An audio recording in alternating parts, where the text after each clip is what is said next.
বন্ধুরা আবার নতুন ব্লগ শুরু করলাম। তো জানি অনেকটাই লেট হয়ে গেছে, অনেক অনেক দিন পর মাসখানেক পর ব্লগ শুরু করছি। কোথাও যাওয়া হয় না কাজের সূত্রে, তো আজকে অনেক মাসখানেক পরে আবার সুযোগ পেয়েছি বাইরে যাওয়ার, বাইরে কাজ করতে যাওয়ার। তো কি কাজে যাচ্ছি, কোথায় যাচ্ছি সব তোমাদেরকে বলবো। আর এখন ওয়েদারটা একবার দেখে নাও, ওয়েদারটা খুবই বাজে হয়ে আছে, বৃষ্টি মেঘ ডাকছে। তো তার মধ্যেও আমি মোটো বুক করেছি, মোটো বুক করে এখন আমি যাচ্ছি হাওড়া স্টেশন, সেখানে গিয়ে তোমাদের সাথে আবার ব্লগটা শুরু করছি।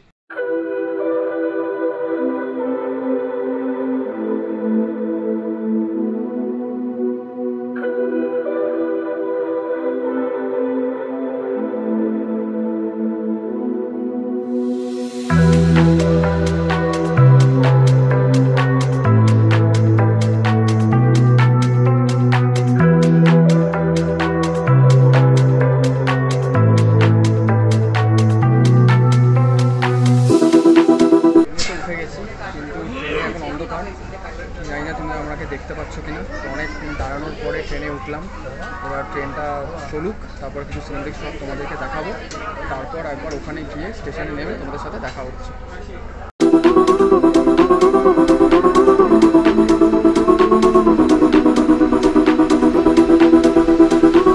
এবার আমার নামার পালা, ট্রেনের ভেতরে দাঁড়িয়ে আছি। এবার ট্রেন থেকে নেমেই দাদা এলো, দাদা এসে দাদা আমাকে টোটোতে উঠিয়ে দিল। এবার কিছু আমি স্টেশনে দেখাতে পারিনি, স্টেশন পুরো অন্ধকার ছিল। টোটোতেও তোমরা দেখো সিনেমেটিক্স যতটা অন্ধকারে পেরেছি দেখানোর চেষ্টা করেছি। এবার চলো আবার দাদার বাড়িতে গিয়ে দেখা হচ্ছে। গাইস, প্ল্যাটফর্মে নেমে আমি ব্লগ বানাতে ভুলে গেছি, কেন কি পুরো অন্ধকার ছিল, তোমরা কিছু দেখতে পাচ্ছ না। আর তারপরে দাদাকে কল করে আমি এসছি। অ্যাকচুয়ালি এখন তোমাদেরকে রিভিল করছি, এসছি মান করে একটা কাজে। কি কাজ সেটা তোমরা কালকে দেখতে পাবে, এখন তোমাদেরকে বলবো না, একটু সাসপেন্সে রাখি। ব্লগ বানাচ্ছি, একটু সাসপেন্স না থাকলে হয়? এতদিন পর ব্লগ বানাচ্ছি, একটু সাসপেন্স ক্রিয়েট করি। তো এখন ঘরে আছি, তো এখন একটু ফ্রেশ হবো, ফোনটা চার্জ দেবো, ফোনটা চার্জ দিই। তারপরে রাত্রিবেলা ডিনারে তোমাদের সাথে আবার দেখা হচ্ছে। তারপর যেই ঘরে আমি ছিলাম তোমাদের ছোট্ট করে একবার ঘরটা ঘুরিয়ে একবার দেখিয়ে দিলাম। আবার ব্লগটা শুরু করলাম। কালকে রাত্রিবেলা ব্লগটা করতে ভুলে যাইনি, অনেক টায়ার্ড ছিলাম। আর কালকের ডিনারটা অনেকই ভালো ছিল। ডাল ভাত, ডাল ভাত, আলু ভাজা, বেগুন ভাজা, ডিম ভাজা, মানে অনেক রকমের ভাজা ছিল, যে ভাজাগুলো আমার যেগুলো খুব পছন্দের। আর ফুলকপির তরকারিও ছিল। তো রাত্রিবেলা ব্লগ বানাতে ভুলে গেছি, কেন কি অনেক টায়ার্ড ছিলাম। প্লাস আজকের ওয়েদারটা একবার তুমি দেখে নাও, ওয়েদারটা অনেকই ভালো। আর একবার তোমাদের ঝিলটা দেখিয়ে দিই, অনেকটা বড়, প্লাস হাওয়াও দিয়েছে। আর অনেকটা হাওয়াও দিচ্ছে বাইরে। তো তোমাদের দেখিয়ে দিই একটুখানি। তো আজকে কিসের একটা বেবির ফটোশ্যুট আছে, ঠিক আছে? কোথায় যাব, কি ফটোশ্যুট করব সব তোমাদেরকে দেখাবো। চলো তাহলে তখন আবার ব্লগটাকে শুরু করি। তো বন্ধুরা, এখানে তোমরা দেখে নিলে গেট থেকে শুরু করে মার সাথে মিমি কত সুন্দর করে ছবি তুলেছে, বাচ্চাটার নাম। আর এখানে যেহেতু আমি ভিডিও করতে পারিনি বলে কিছু ছবি অ্যাটাচ করে দিয়েছি, তোমরা প্লিজ রাগ করো না, ভিডিও করতে পারিনি। তো তোমরা ছবিগুলো দেখে নাও, ছবিগুলো তো অনেকই সুন্দর হয়েছে। ওয়েদারটা একবার শুধু দেখো, জানলা দিয়ে আমি অনেকক্ষণ থেকে ওয়েদারটা দেখাচ্ছি, ভাবলাম তোমাদেরকে একটু দেখাই। আর এই যে নদীটা, নদী না ঠিক কী বলছি, ঝিল টাইপের, ঠিক আছে? এত বড় পুকুর, আর কালকে এত ভালো হাওয়া দিয়েছে। আর তোমাদের একটা জিনিস দেখাচ্ছি, অনেকক্ষণ থেকে এটা আমি দেখছি, তোমাদেরকে ভাবছি দেখাবো। এত সুন্দর লাগছে ওদেরকে দেখে, ওরা মানে গোসল করছে, চান করছে। আর আমি কি করব, এখন কাজ নেই, তাই একটু রাস্তাঘাট দেখছি ফাঁকা। আর অনেক অনেক সময় আকাশটাও একবার দেখে নাও, খুব মেঘলা হয়ে আছে, বৃষ্টিও কিছুক্ষণ আগে পড়লো। আর ঝড়ও হচ্ছে, আর এটা কিছু ঝড় নয়, এখনও ঝড় আসা বাকি আছে। ও হেভি ওয়েদার, ভাবলাম তোমাদের সাথে একটু শেয়ার করি। গাইস, এটা হচ্ছে আমার আউটফিট, ঠিক আছে? আর চুল ফুল বেঁধে নিয়েছি, কেন কি প্রচণ্ড মুখে পড়বে, ঠিক আছে? কাজ করতে পারবো না ঠিক করে। তো আমি ভাবলাম কি ব্লগটা শুরু করি। আর বাইরে না ওয়েদার খুব খারাপ, তোমাদেরকে দেখিয়ে দিই। বাইরে ওয়েদার খুব খারাপ। এখন অন্ধকার তো তোমার ঠিক করে দেখাতে পারছি না, বৃষ্টি পড়ছিল, এখন বৃষ্টি কমে গেছে, ওয়েদার খুব খারাপ। তো ভাবলাম কি ব্লগটা শুরু করি, বাইরে আবার করতে পারবো কি পারবো না জানি না। আর অন্ধকারে কি তোমাদেরকে দেখাবো সিনেমেটিক শট, যে আমি নিজেই বুঝতে পারছি না, তোমরা তো বুঝতেই পারবে না। তো ওখানে গিয়ে তোমাদের যেরকম বললাম যে দুপুরবেলা যে ওখানে ফটোশ্যুট করেছি, কিন্তু তোমাদের দেখাতে পারিনি। চেষ্টা করবো কয়েকটা ছবি ওখানে অ্যাটাচ করে দেওয়ার, না হলে তোমরা একটু ক্ষমা করে দিও। আর এখন তো যাচ্ছি, মেন শ্যুটটা বাকি আছে, তো কি হয় সব তোমাদেরকে দেখাবো। আর চলো তাহলে ওখানে গিয়ে তোমাদের সাথে দেখা হচ্ছে। রাতের গেটটা তো অ্যাটাচ করেইছি, প্লাস দিদি দাদা আর মিমি কি ছবি, আর মিমি সবার সাথে যে ছবি তুলেছে সেটাও, দাদু দিদা এই ছেলেটার সাথে দাদাটার সাথেও ছবি তুলেছে, সব তোমাদেরকে ওখানে অ্যাটাচ করে দিয়েছি, দেখে নিও একবার।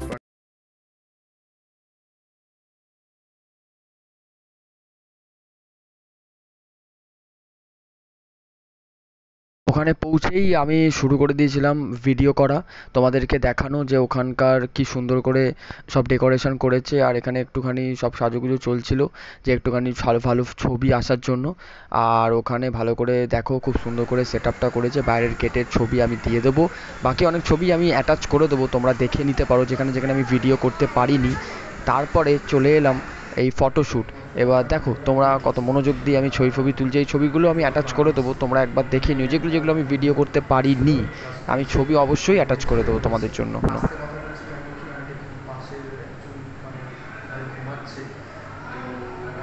এসে গেছি ডিনার ফিনার করে, ডিনারটা দেখালাম না, আমি অনেক টায়ার্ড হয়ে গেছিলাম। আর এখানে কি নেক্সট লেভেলের যে ঝড় শুরু হতে চলেছে, বৃষ্টি কি বলবো তোমাদের। আর কালকে আমার মনে হয় না বাড়ি যেতে পারবো, চেষ্টা তো করছি, আমার মনে হয় না বাড়ি যেতে পারবো, সকালে তোমাদেরকে জানাবো।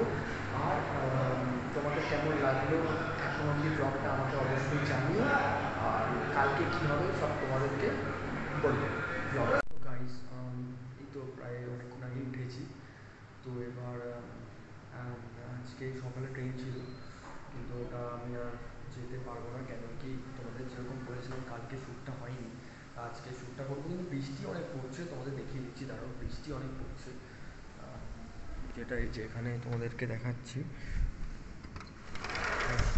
বৃষ্টি সেই পড়েই যাচ্ছে এখান থেকে, তোমাদের বলেছিলাম না এখানে একটা অনেক বড় পুকুর আছে, সে মানে অনেকই বড়। তো তোমাদেরকে দেখিয়ে দিলাম, মোটামুটি বৃষ্টি পড়ছে, কতটা বুঝতে পারছো ক্যামেরায় আমি জানি না। তো দুপুরবেলা শ্যুট করবো, যদি বৃষ্টি কমে তাহলে বাইরে করবো, আর নাহলে ঘরে শ্যুট করে দেবো। তারপরে দেখছি যে ট্রেন যদি থাকে, কারণ অনেক ট্রেন ক্যান্সেল হচ্ছে বা হয়েছে, যদি ট্রেন থাকে তাহলে তো আমি কলকাতায় ফিরছি, তোমাদের ভিডিও করবো, সিনেমেটিক্স করে দেখাবো, আর যদি বাড়ি না ফিরি তাহলে তো তোমাদের ব্লগে দেখাবো। তো তখন ব্লগটা আবার শুরু করছি।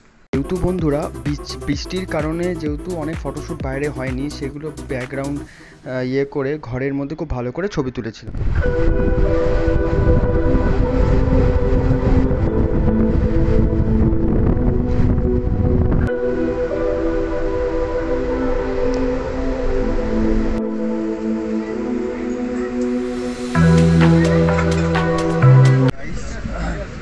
ট্রেনে আছি, আসতে কথা বলছি, এখন ব্যান্ডেল ঢুকলো, তো বাড়িতে গিয়ে একেবারে জবটা শেষ করবো।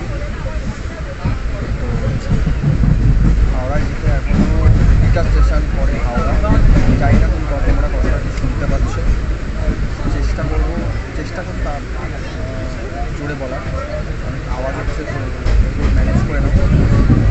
তোমাদেরকে একটু সিনেমেটিক শট দেখালাম, আরও একটু সিনেমেটিক শট উঠিয়ে দিচ্ছি, বাকিটা হাওড়ায় গিয়ে বাসে উঠি বা গাড়িতে উঠছি সেটা উঠে দেখা হচ্ছে। অনেকে বলছে জল জমেছে, দেখি।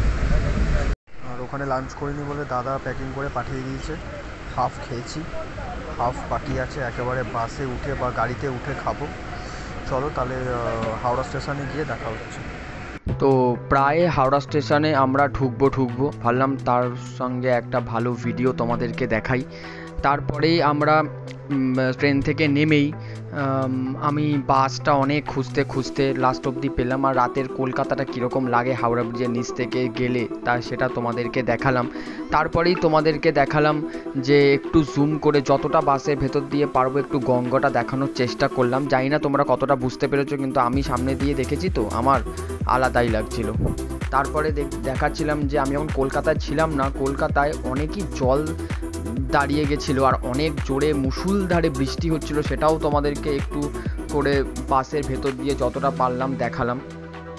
গাইস অনেকক্ষণ আগেই এসে গেছিলাম হাওড়াতে, তো হাওড়াতে আর ভিডিও করিনি কারণ বৃষ্টি পড়ছিল, বাড়ি এলাম, বাড়িতে এসে একেবারে ফ্রেশ হয়ে এখন একটুখানি বেরোবো দেখা করতে বন্ধুদের সাথে। তাহলে তোমাদের ব্লগটা কেমন লাগলো অবশ্যই কমেন্ট করে জানিও, ভিডিওটা পরিমাণে লাইক শেয়ার কমেন্ট করো, আর পেজটা সাবস্ক্রাইব করে দিও। তাহলে আজকে মতন টাটা, নেক্সট ভিডিও তোমার সাথে আবার দেখা হচ্ছে, টাটা।